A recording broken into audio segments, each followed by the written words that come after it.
ជំរាបសួរគណៈកម្មការទាំងអស់និងបងប្អូននៅទីនេះនាងខ្ញុំឈ្មោះយិតសុខីមដែលអាជីវកម្មរបស់ខ្ញុំ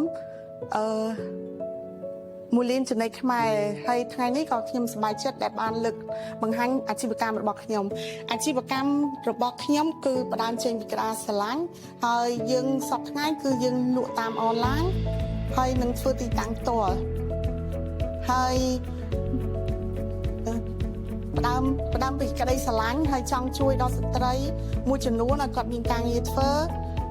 ដើម្បីឲ្យគាត់បានប្រាក់ចំណូលគ្រប់គ្រងជីវភាពគ្រួសារហើយកូនរបស់គាត់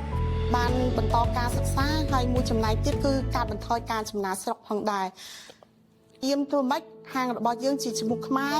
ហើយមានដៃគូសហការកាន់តែច្រើនទាំងការ workshop ដែលសប្តាហ៍ថ្ងៃដូចយើងលក់ផ្ទាល់ហើយនឹងការលក់អនឡាញផងដែរអ្វីដែលជាគុណតម្លៃរបស់យើងគឺមលីនចំណេះខ្មែរតែងទទួលបាននូវភាពស្មោះត្រង់និងទំនួលខុសត្រូវទាំងសេវាកម្មហើយយើងរក្សាបាននូវគុណភាពរសជាតិតម្លៃសមរម្យហើយអ្វីដែលយើងនេះគឺផលិតផលគឺมันមានផលប៉ះពាល់ដល់សុខភាពផងដែរ